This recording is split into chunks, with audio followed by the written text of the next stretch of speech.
Hello, everyone, and welcome to our webinar, AI in Legal Practices, Unlock Multilingual Data, Minimize Risk, and Streamline Processes. My name is Kim Jones, representing Global Marketing here at We Localize. Joining me on the call today, we have Jen Farnan and Alex Yanishevsky. Jen is on the Board of Directors for ARMA Sacramento chapter, and Alex is our Director of AI deployments here at We Localize. Park IP is our legal brand of We Localize. We work with global organizations and law firms to harmonize the language of legal assets across jurisdictions, thereby increasing compliance across the board. Our core competencies lie in translations and localization. However, we can support various legal and compliance matters with respect to IP, litigation, and e-discovery. We have an additional layer of support to assist clients with our automation and AI as well. Today, we will be discussing and expanding on all of these topics throughout the webinar. Before I turn the conversation over to Jen and Alex, I would like to encourage you all to submit any questions you may have into the GoToWebinar control panel, and we will answer as many as we can at the end of the presentation. Okay, Jen, over to you. Thanks, Kim. So what we're going to start discussing today is really how to start managing that risk and the discovery portion with this huge exponential growth in information. We all know that our electronic information was growing so quickly in the past, but I think with COVID and everything else that we're dealing with, it really has started to explode even further. So we want to make sure that your corporate policies around compliance are going to cover both your internal and external policies, as well as those state and federal laws with respect to how you're managing your compliance and what your company is going to be responsible for in the case of an audit. And it's really important that organizations plan in advance for these audits, because reducing your risk and exposure as much as you can control is going to help you along the line when stuff out of your control happens, like a natural disaster or some type of IT disaster where you can't access your information. So it's really important that you understand what the information is that you have and what's going to be relevant in those situations. We typically hear from our clients that that's one of the biggest hurdles to overcome. When an audit happens or a disaster happens, it's really difficult to know where things are. And now with remote workspaces, information is in even more places than it used to be. So we've got stuff on home laptops. We've got stuff, I know for me, sometimes I can't print from my work laptop, so I forward stuff to my personal email so I can print it. And, so now you've got copies upon copies. And so it's really really of the utmost importance to understand where that information exists, because, you need to be able to control it. And the content is really important too. So understanding what's actually a vital record, what could be discoverable, those are all things that you need to be aware of when it comes to reducing that risk and discovery in the case of a lawsuit. And really what we've seen is that organizations can have really any type of information requested by these regulatory bodies, whether it be an audit or some type of lawsuit. And identifying what information is required to satisfy those requests is very time consuming. It can be very expensive, and it's obviously super complex if you don't understand from the beginning where that information lies and how to find it. And if you think about all the sources of information that are out there today, when you're looking at Twitter, LinkedIn, all of this stuff is discoverable. Then it's very hard to control what employees are putting out there. You can have those corporate policies around what are you allowed to post on LinkedIn, what are you allowed to tag the organization in as far as posting on their LinkedIn page. Those are all things that you need to start thinking about more, because I know for me, I've started using LinkedIn probably 100% more than I used to in the past as far as getting information out there, just because we can't meet in person yet. So it's really important just to understand what your employees are doing and what you want to control from a compliance perspective.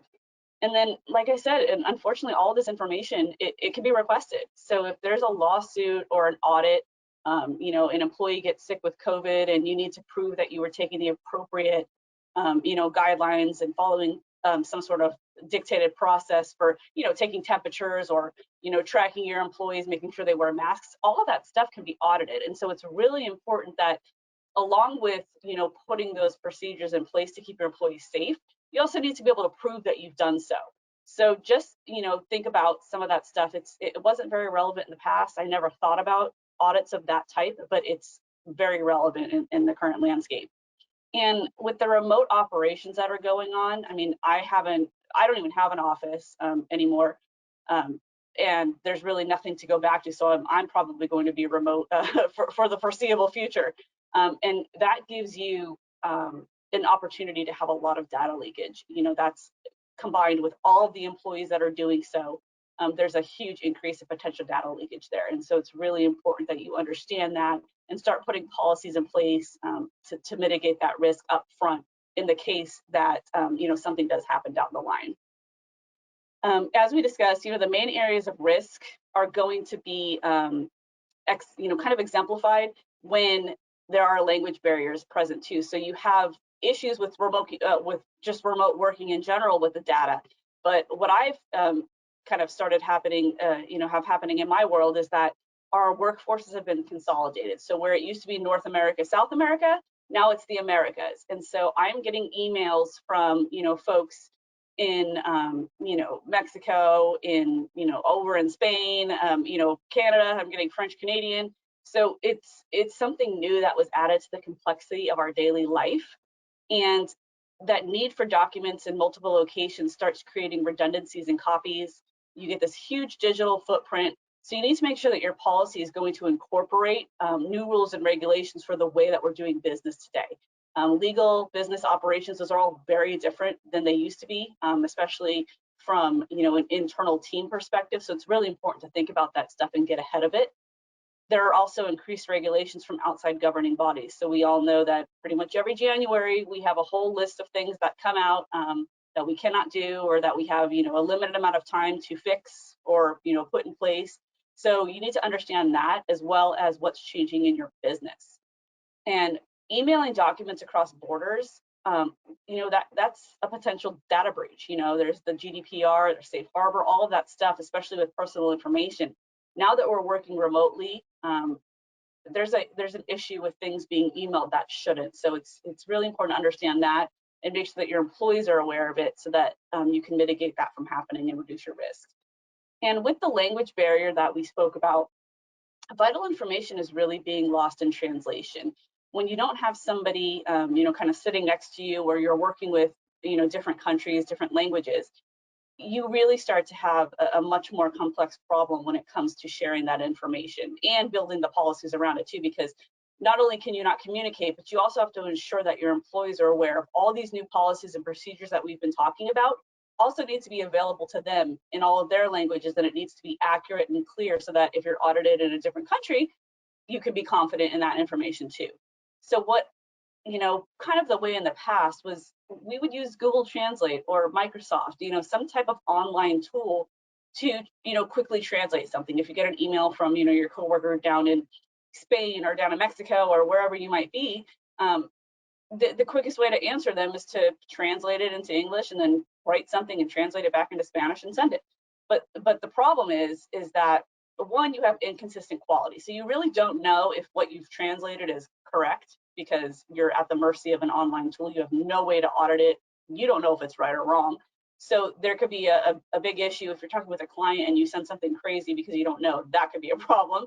But also, now you've put that information out there in the world. We all know that when we put something in Google and we think about a toaster oven, all of a sudden it shows up on Facebook and everywhere else. And so clearly there is, something out there that is taking the data we're putting in and using it to market, to, take a look at, how they want to manage all of their products outside of just the search engine. So we have to be careful when we do that, because that can create a huge breach of information, especially if it's, HR information and you didn't realize that, or you knew, but it had something super confidential in there about a health issue or an employee. Now you've put that out there into Google or into Microsoft, and that's a huge data breach. And you can imagine if all of your employees are doing things like that, or contract documents, now you've got confidential language out there in the world. It's really important that you have a solution for that allows you to, kind of control the quality, to make sure that your translations are going to be accurate when you reply to a client or an internal partner. And you really want to make sure that you're not putting confidential information out there in the world, and you're using a secure, confidential platform to manage that language barrier. So Alex is going to talk about how to automate that, and really a great solution to address this very strong problem when it comes to language barriers. The last thing I want to mention is this little blurb here is exactly what I was talking about. I've never read these things. When I want to use Google, I just put the information in and click OK.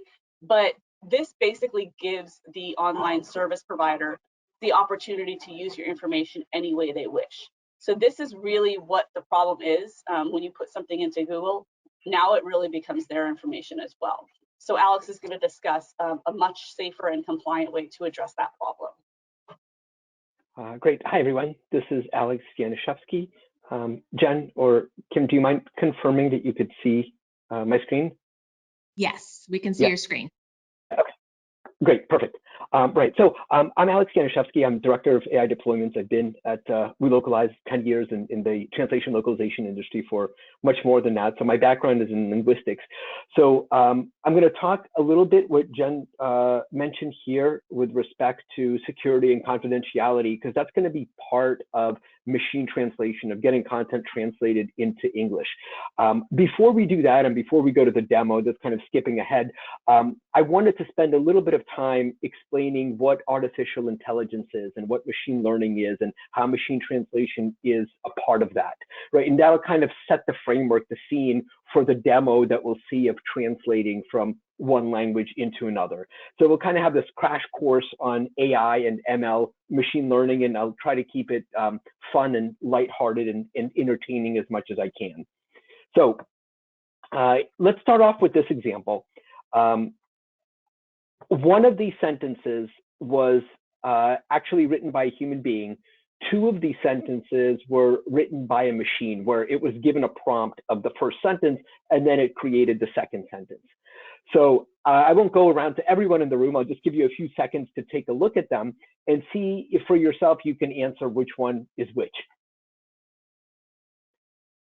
And so I'll give you the answer. The first one was written by a human being in an article in an online magazine. The next two were actually created by machines.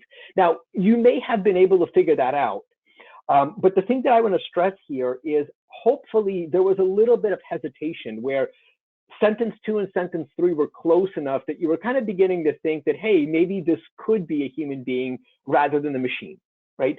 So the fact that it's sometimes hard to tell whether this is AI, whether this is a human being or a machine, right? On the one hand, it's very, very exciting. On the one hand, it's very threatening, because you can think to yourself, well, if a machine can produce this output, then what exactly are human beings doing? So I have a nice cartoon to show you the answer to that, so you won't be too concerned.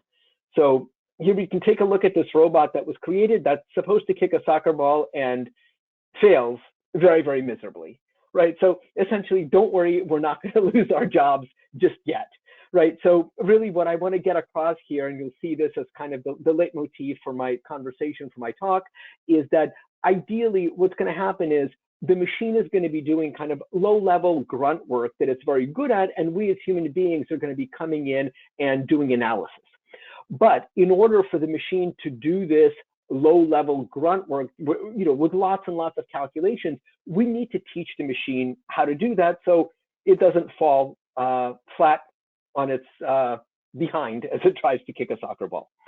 So what exactly is artificial intelligence, right? This is a nice, another cute cartoon where one person says, well, really, it's just the sort of statistics that you had in math and in college, and we put a nice frame around it and call it machine learning when we want to do recruiting and we want to get very, very talented data scientists and machine learning engineers, right, and software engineers. And if we want to get venture capital funding, right, and we're doing fundraising, we're going to call it artificial intelligence, and that'll be yet another frame. Now, that's actually not entirely true, right? This symbol here in computer language means not equal to, so machine learning is not equal to statistics. And I'll show you in a minute why that's the case. So let's talk about artificial intelligence. So when we talk about AI, artificial intelligence, most of what we see out there right now really would be called narrow AI. right? And the cartoon here you see from the Jetsons of a computer playing a card game with George Jetson, right? So the idea is narrow AI are systems, machines that have been taught or have learned how to carry out specific tasks by deducing patterns and learning how to do something without being explicitly programmed, right? So that's why that's called narrow AI. It's a very, very narrow field, right? So if you think, for example, of Big Blue when it defeated Garry Kasparov in chess, or for example, IBM's Deep Watson when it defeated the Jeopardy champions, or Google's AlphaGo machine that beat the Go champion of the world. All of these are extremely, extremely sophisticated examples, but they're still a very narrow implementation of artificial intelligence. For that matter, even self-driving cars are as well. Now, the other side of the spectrum is general artificial intelligence. I purposely put up a picture of HAL from the science fiction movie 2000: A Space Odyssey, right? The idea here that general artificial intelligence is an adaptable intellect that we find in human beings. It's a flexible form of intelligence, right? So in other words, if you kind of think how you learn things, you might learn a particular task or skill and learn how to actually apply that outside of that particular realm in other realms, right? That's what we as human beings do. Machines don't have the ability to do that, right? If I've taught a machine how to play Jeopardy or how to play chess or backgammon or how to play a video game, that's all they've been programmed to do. That's all they know. That's all they've learned to do. They don't know how to take that knowledge and transform it to something else like a human being would.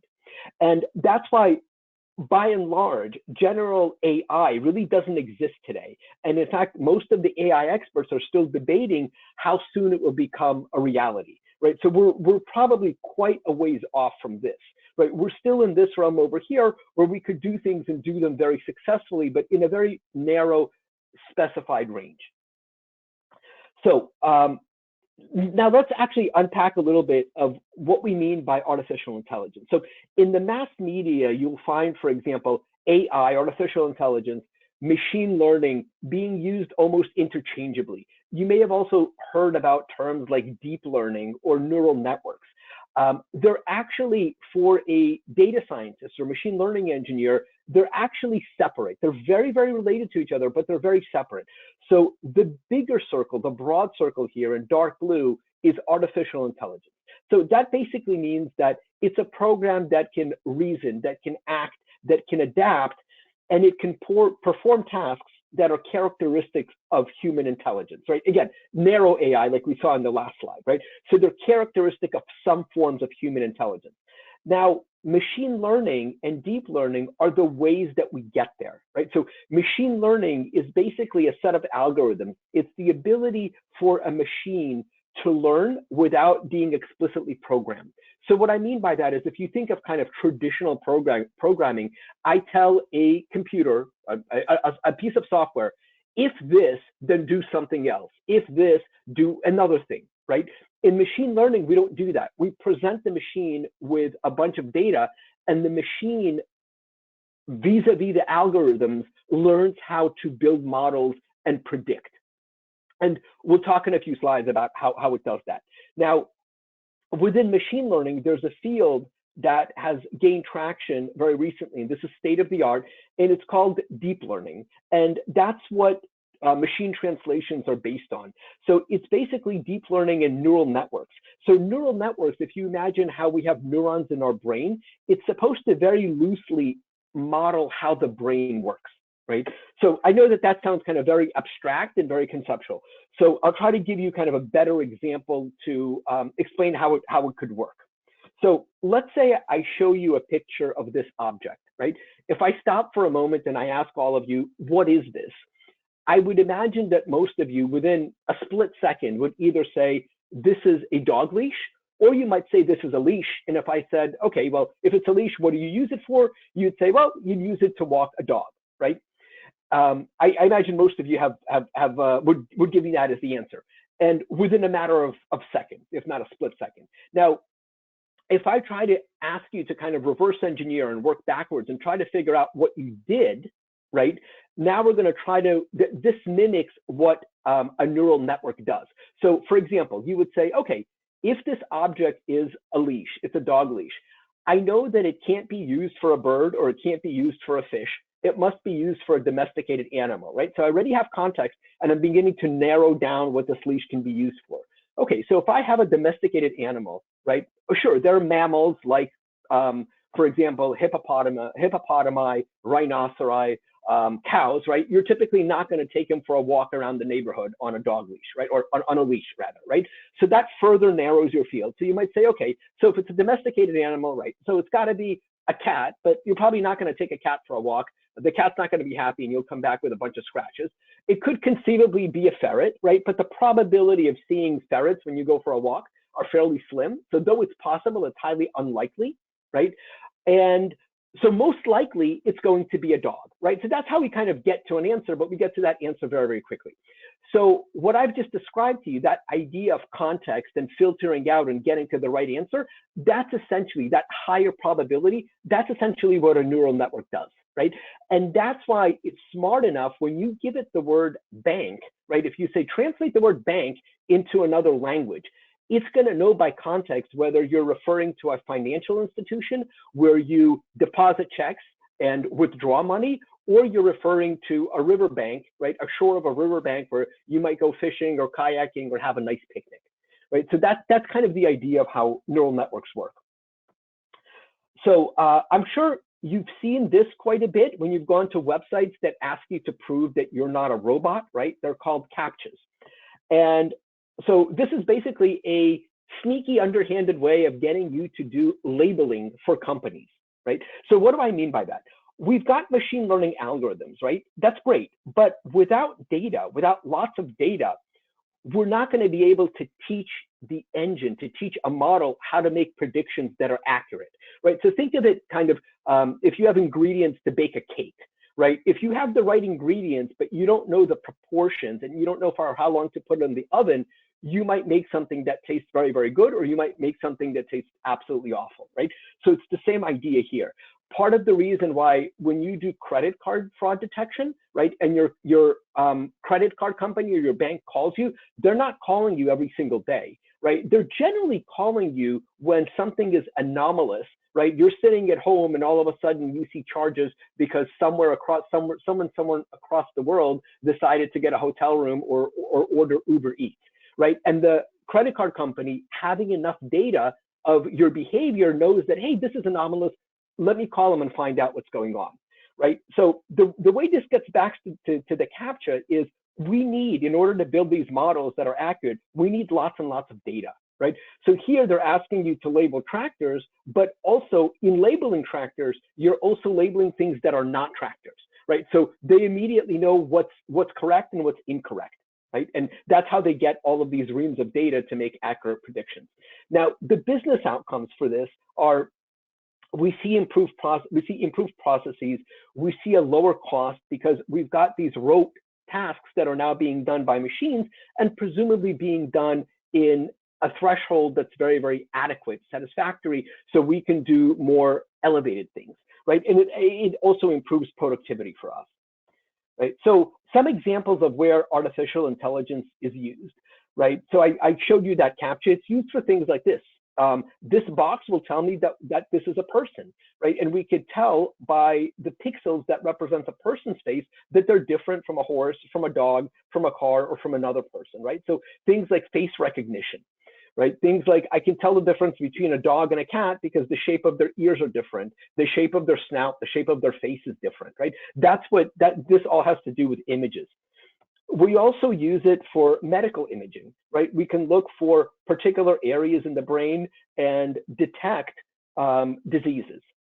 We also use it for things like recommender systems, right? If you think about Netflix or Amazon, right? If I have pets and I'm buying pet supplies, then Amazon is going to recommend for me, well, if you're getting dog food, you probably have a pet. So you want to buy a dog leash and a dog bed, and maybe you want to buy some other dog chew toys, right? So it knows that because it sees my buying history, my purchase history, right? AI is also used for things like fraud detection. I just spoke about credit card detection, spam email detection, right? What goes into your junk box versus your real inbox. hate speech detection, plagiarism, and detecting fake news. Right? So there are 3 types of machine learning, 3 main categories. And here's how they work. There's supervised machine learning. So that basically says, okay, I have things that I know what they are, right? I know that these are apples. They're labeled as apples. So when I train a machine and when I give it a new object that's red, that looks like an apple, the machine is going to say, well, hey, I know what that is. That's an apple, right? And I'm going to give you a good probability that, in fact, it is an apple, right? And that's used for things like face recognition or object detection or spam classification. So that's one type of machine learning. Another type is unsupervised. So in this case, I say, I have lots of data, but nobody has labeled that data for me, right? So I've got all of these different fruits and vegetables. I don't know what these are. I don't know that this is an apple, that this is a pear, that this is an avocado. But what we're telling the machine is, can you bundle them in different patterns, in different categories? So the machine will say, well, look, all of these things are red. I don't know that it's an apple, but I know it's something that's red, a red object. I don't know that this is a pear, but I know that this is yellow. And I know that these guys are green. I don't know what they're called. I don't know that they're avocados, but I know that they all look alike, right? So next time when I feed a machine something that's yellow, the machine is going to say, I don't necessarily know what it's called, but I know it belongs here rather than here or here, right? And this is used for things like recommendations for YouTube or Netflix or Amazon, right? They don't necessarily know off the bat everything that I like, but they'll see a pattern. They'll see that if I listen to a particular type of music, I must like this music. Or if I'm interested, I don't know, let's say in romantic comedies and I'm watching a lot of them, that must be the genre that I'm interested in, right? So behind the scenes, that's how these recommender systems work. The last one is reinforcement learning. And this is basically learning from mistakes. This is used for things like video games or self-driving cars, right? So if you think of a video game, you're teaching a computer to play a video game and it's going to make a mistake, it's going to fail, the game's going to be over. So it's going to take that learning, that knowledge, and it's going to say, okay, well, if I went left and I failed, maybe next time I should go right and see what happens, right? Do that enough times and it'll figure out how to get through the maze, and then it'll go on to the next level, right? So that's basically how video games are, on a very, very broad level, how self-driving cars are taught. So last example before we kind of talk about machine translation and we do the demo. So this is an example of predictive analytics. So here, this is basically how machines figure out how to predict things. So imagine that you have data, right, that tells you you've got footprints. You don't know what animal this is. You know that a bear has a height. Its footprint is this height in inches, this width in its depth. And here's a cow, and here's a tiger, and here's another bear, and here's another cow, right? What we do is now we have a footprint and we know what the measurement of this footprint is. And now we just tell the model, look, since we know what this measurement is, what is this closest to from the table that you have?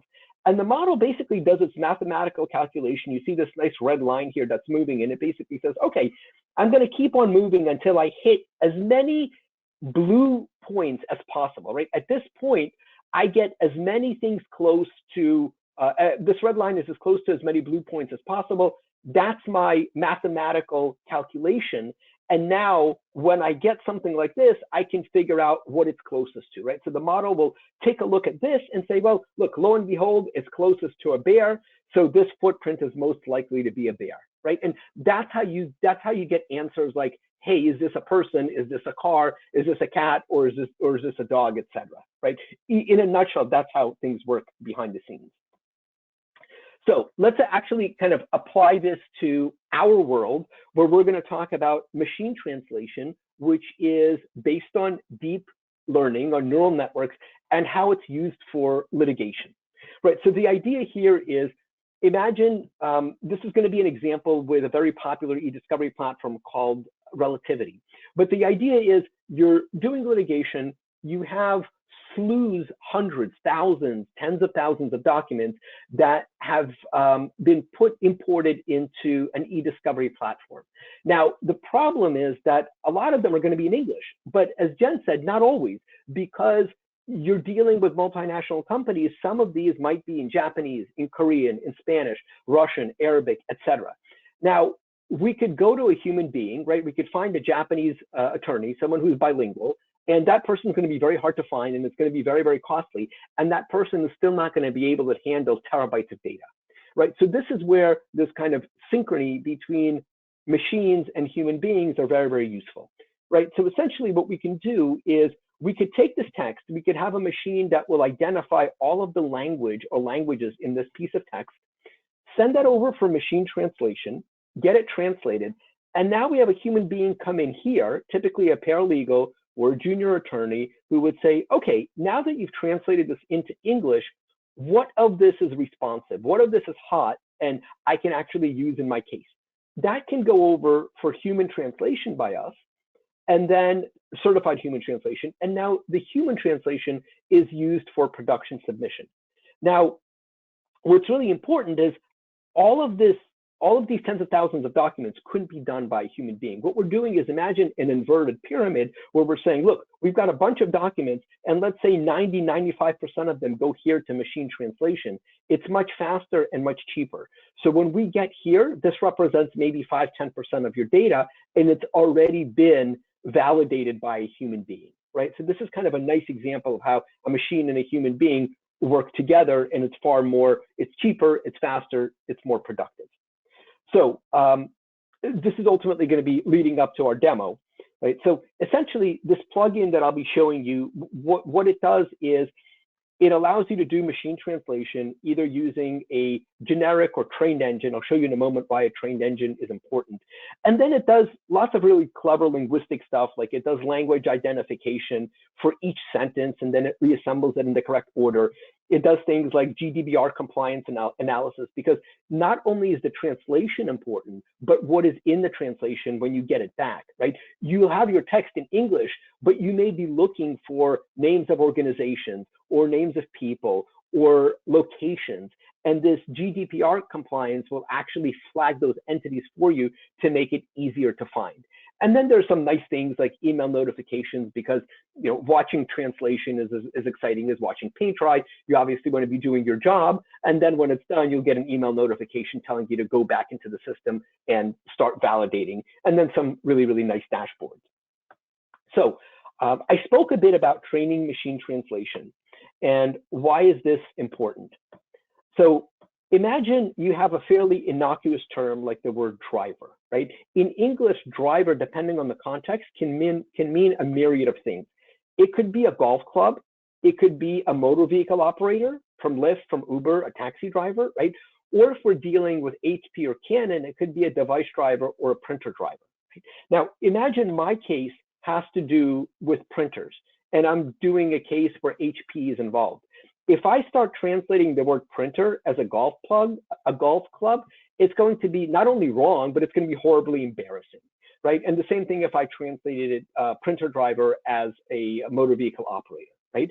So when you train a machine translation engine, you basically give it domain-specific corpora examples so it will translate the proper way, right? So this is the round trip that I'll be showing you in the actual demo in a moment.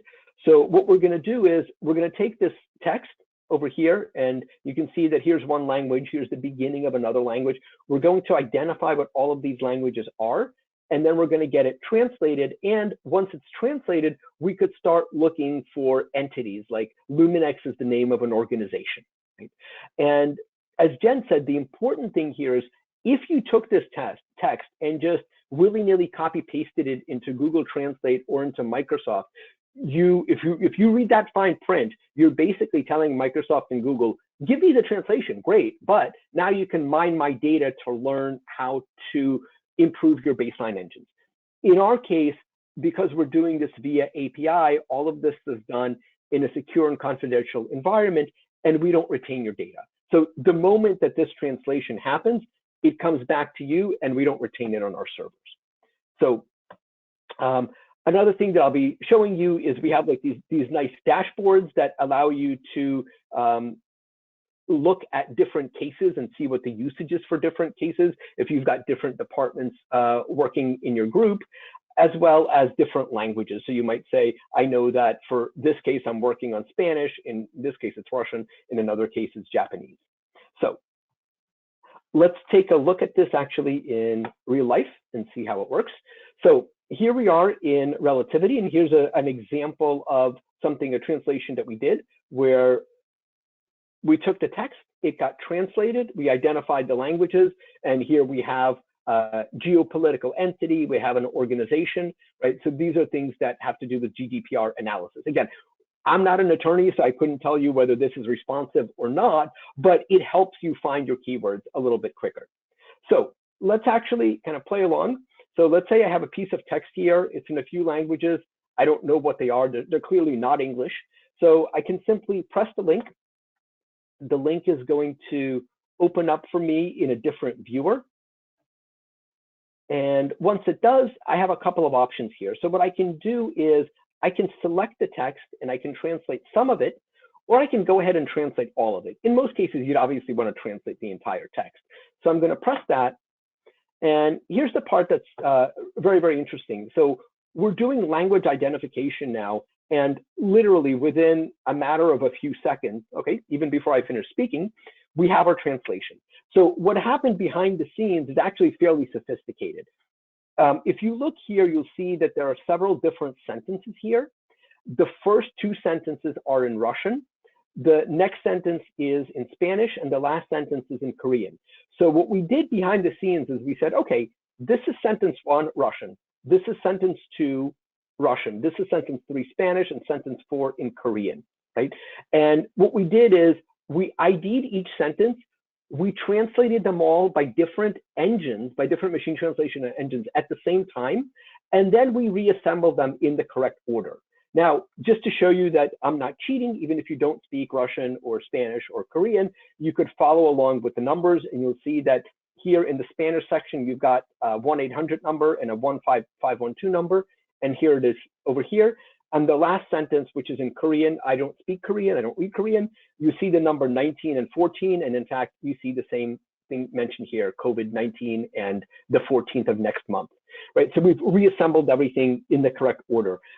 One thing that we do that's actually pretty cool as well is if we identify the text as being English, we're not going to translate it. And the reason for that is, well, we're going into English anyway. If it's in English to start out with, because you're English speakers, you already know what the answer is. We don't need to translate it. So it's basically a cost and time saving measure. The other thing that we do in here that's nice is that we tell you how many words there are, and we give you an estimated human translation cost, right? So we're basically saying, look, if this were responsive and a human being needed to do this as a certified translation for production, this is roughly how much it would cost you. Now, that price might change if there are rush charges and you say, I need this within 6 hours, or I need this within 12 hours as opposed to a couple of days, right? And that's why we have the disclaimer here. But roughly speaking, this is how much it'll cost you, right? And then you could go ahead and save this with a note. And then what's very convenient is that you have this side by side, right? And typically what will happen is at this point, a human being, a junior attorney, a paralegal will come in and start reading this and marking it as responsive or not. And then later, you could sort on all of the responsive documents and send that off for human translation, right? You can see here that I'm on document 3. I could back up, for example, and scroll through and say, okay, here's document 2. Is this responsive or not? Same thing, here's document 1. Is it responsive or not? So this is basically a nice viewing platform for you to make decisions. So I showed this technology only with one piece of text. Obviously, in most cases, you're going to have, as I said, hundreds, if not thousands of tens of thousands of files. So you're not going to want to go one by one. So in that case, what you would do is you would use the batch processing view. Again, in the background, we're still using the same neural machine translation, right? The same AI that I was talking to you about. So let's say I'm going to take a couple of documents here just to show you. And notice that both of these have already been translated, right? But we'll play along and make the machine translate them again. So I can go to my menu here, and I've got a couple of options. And this kind of, if you remember, this starts out with the workflow that I was showing you initially, which is first we do language identification, then machine translation, and then whatever's good, whatever's responsive, we do human translation, right? So now the reason we split these up is language identification. Again, we've kind of planned this out as cost and time saving measures. So the example I typically give to people is, let's say Apple is suing Samsung for iPhone and iPad copyright infringement. This is actually a true scenario. I'm not making it up, right? And let's say at the current moment, Apple is only interested in documents that are in Korean. They'll get to German, they'll get to French, they'll get to Spanish later. Right now, they just want to see what's coming out of the Korean office. Now, if you're an English-speaking attorney or paralegal, you may not know the difference between Korean, Japanese, Chinese, Vietnamese. I certainly don't. Now, if you went ahead and just translated everything, it might be a waste of time and a waste of money as well. So what you can do first is do language identification and then only sort on the documents that have Korean in them and then machine translate those, right? So that's kind of a more targeted way of doing machine translation. In our case, and for the purposes of our demo, I'm just going to go ahead and translate everything. So I'm going to say machine translation, which will invoke both language identification and machine translation. Now, you'll notice that here, the software immediately stops me and says, wait a second, I'm going to give you a warning. I'm not going to translate any document. Why? Because you've already translated these two documents. You've got the answer. Why are you asking me to give you the answer again, right? So again, it's this nice time-saving, cost-saving measure, so you're not doing something that's already been done and replicating your work. Again, for the purposes of our demo, I'm going to tell the software to go ahead and do it again. So I'm going to press translate, and just so we could prove that all of this works. And when I refresh this, you'll see that now it's been queued for translation. It'll take about a minute and a half for the translation to come back. While it's doing that, I quickly want to show you the dashboard because I was showing you that in the screenshots. And the way the dashboard works is you have a subscription of a certain number of million of words. Here's your balance of how many words remain. And here is your usage, how many words you've already used, both overall number and percentage-wise. And then you have other very, very useful statistics that allow you to kind of do sanity checks. So this shows me for the last 30 days in all of my workspaces, in all of my cases, how many words I've been translating each day. So you can see that on January 31st, I translated quite a lot, but other days I've been doing far less. I can also go to a custom range and say, okay, I don't want the last 30 days. I want to go back to the beginning of February, or I want to go back to the beginning of the quarter, or I want to go back to the beginning of the year. So you can do that, and obviously these numbers will adjust. And I can also say, I'm not interested in all of my workspaces. I want this particular client because that's what I was working on. So show me that word count. So again, that's a nice way of figuring out how much you need to build internal groups or clients. You could do the same thing with languages. This shows you for the last 30 days, or you could, again, go out to either the beginning of the month or the beginning of the year, the beginning of the quarter. And again, you could sort by different workspaces or clients or matters.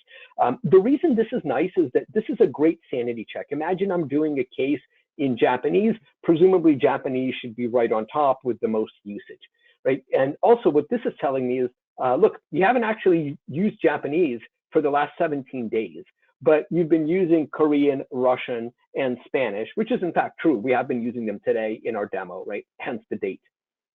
And the last pie charts that we have, these donuts here, represent to us different workspaces that we might have and usage for different workspaces. Again, this might coincide with different clients or different matters.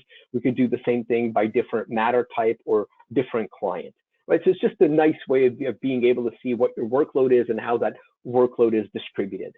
So let's hop back into the system here and confirm that it's done.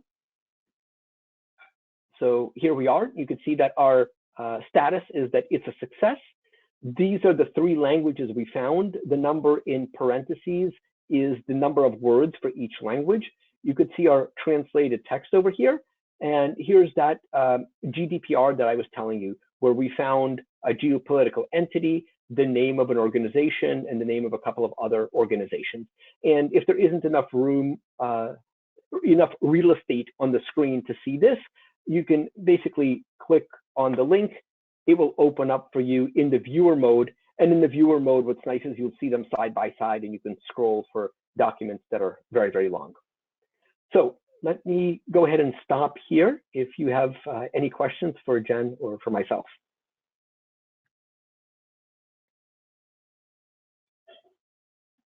That was awesome, Alex. Thank you. We do have a few questions, so I'll just go ahead and jump right in.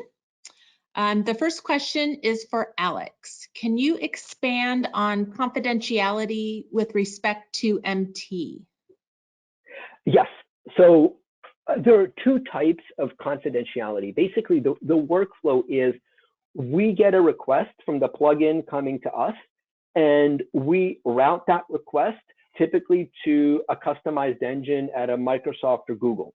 So I'll talk about both sides.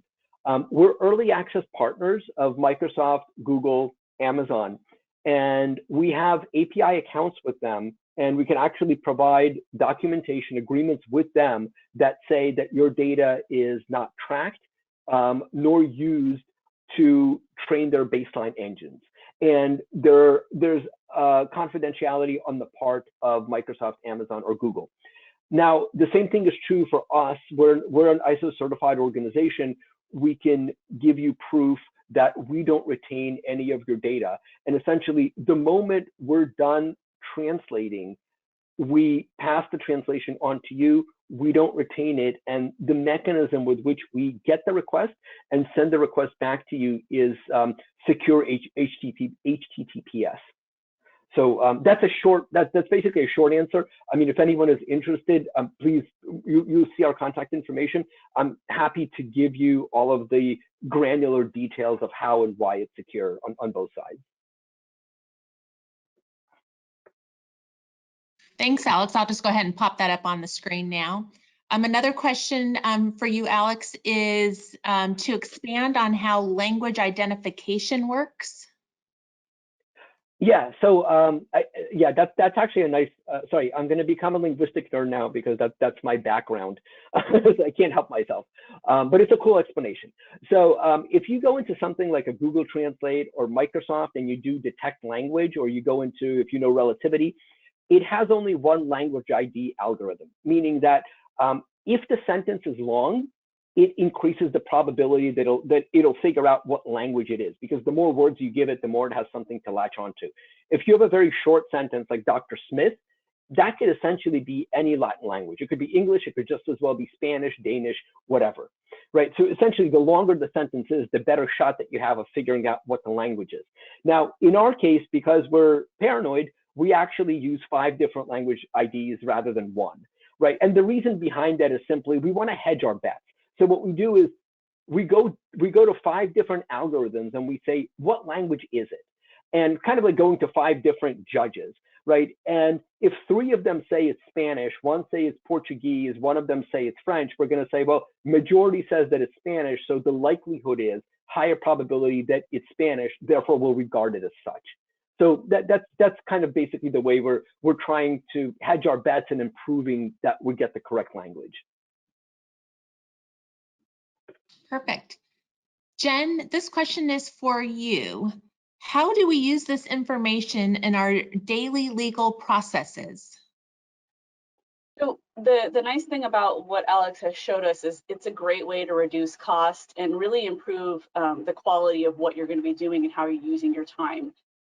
So taking a huge data set and having everything, human translated is really, really expensive. It takes a very long time to get to what is relevant and what isn't. And you don't want to produce all of that information in court.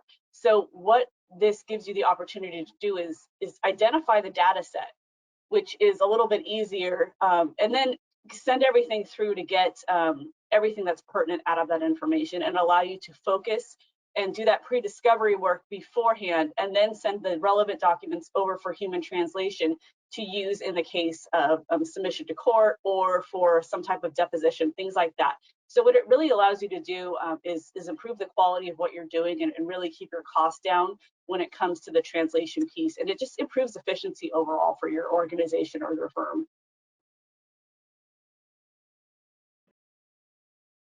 Perfect. Well, I think at this point, that was the last question that has come in. If we just give it a couple seconds to see if there's any other ones that pop up. Alex, I have one more question, Alex. I know in the past we had talked about majority polling. Can you kind of expand on that? Because I think that's a really interesting concept.